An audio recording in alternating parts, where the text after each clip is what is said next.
Hey! Salut à toutes et à toutes, c'est Creepers et bienvenue dans cette nouvelle vidéo de Cinécrips.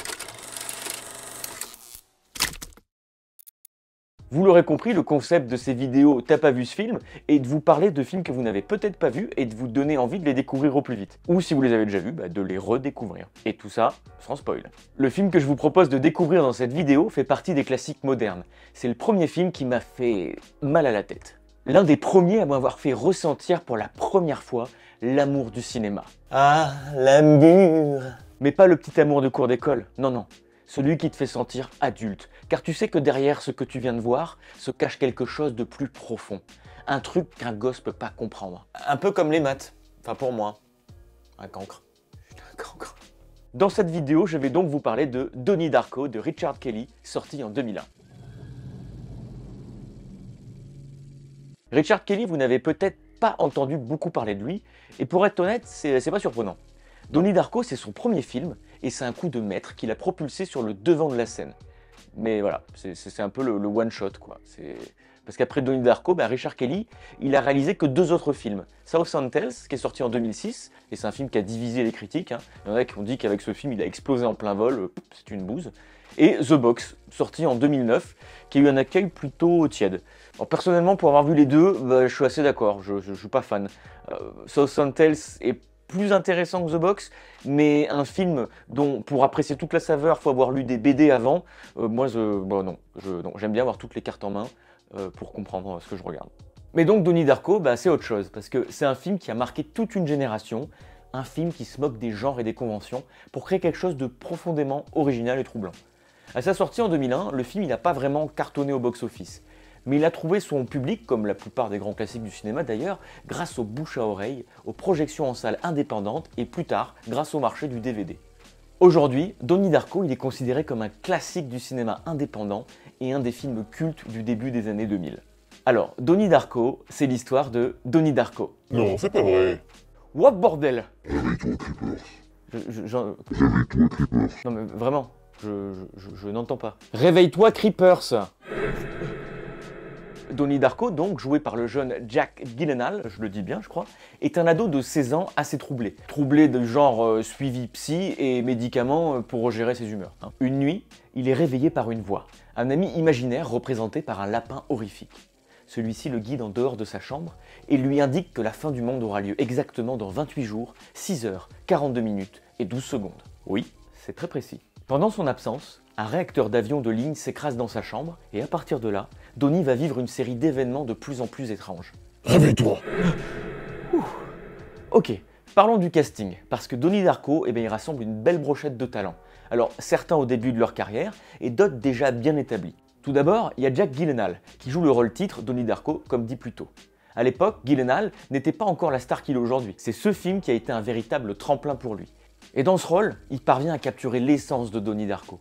Ce mélange d'intelligence, de fragilité et de folie latente, avec une intensité qui est tout simplement hypnotique. Après Donnie Darko, il enchaîne les rôles marquants, de Zodiac à Nightcrawler, en passant par Brokeback Mountain, prouvant qu'il est l'un des acteurs les plus talentueux de sa génération. À ses côtés, on retrouve Jena Malone qui joue Gretchen, l'amie de Donnie. Jena Malone était d'ailleurs au début de sa carrière elle aussi, carrière qui connaîtra beaucoup de bas, surtout depuis l'échec du film Sucker Punch de Zack Snyder. Son personnage sert de point d'ancrage émotionnel pour Donnie et leur relation est l'une des rares choses normales dans ce joyeux bordel. On retrouve aussi Drew Barrymore qui joue le rôle de Madame Pomeroy, une professeure d'anglais un peu rebelle. Hey, mais c'est la meuf dans E.T. l'extraterrestre. Drew Barrymore à l'époque était déjà une star, mais elle a choisi de jouer dans ce film indépendant parce qu'elle croyait vraiment au projet. Elle a même aidé à financer le film à travers sa société de production. Alors son personnage, c'est la figure d'autorité bienveillante mais non conformiste qui encourage Donnie à penser par lui-même. Et puis il y a le grand Patrick Swayze qui incarne Jim Cunningham, un gourou de l'auto-assistance. Alors Swayze, que beaucoup connaissent pour ses rôles de séducteur, notamment dans Dirty Dancing with Ghost, se réinvente ici dans un rôle plus ambigu, prouvant à cette époque-là qu'il peut jouer des personnages beaucoup plus nuancés et à la limite du malaisant. Réveille-toi. Waouh! Visuellement, Donnie Darko, c'est un film qui capte parfaitement l'esthétique des années 80. Le film se déroule en 88, je le rappelle. Mais tout en y ajoutant une couche de surréalisme qui le rend unique. Le film est rempli de références à la pop culture des années 80. des musiques, aux vêtements, en passant par les films, chaque détail est là pour nous rappeler l'époque. C'était un peu la 80s revival avant l'heure, car Donnie Darko, comme je vous l'ai dit, est sorti en 2001. C'était donc un pari osé de faire un film nostalgique sur la fin des 80. C'est comme si aujourd'hui, on faisait un film nostalgique se déroulant en 2011. Oui, ça peut le faire, mais bon. Un autre aspect clé de l'esthétique du film, c'est la bande-son. Et quelle bande-son! On y retrouve des morceaux emblématiques de la fin des années 80, avec des artistes comme Tears for Fears, Joy Division et bien sûr Gary Jules, dont la reprise de Mad World est devenue un hymne grâce à ce film. Alors, n'ayant pas les droits d'auteur, je vous laisse apprécier cette reprise buccale.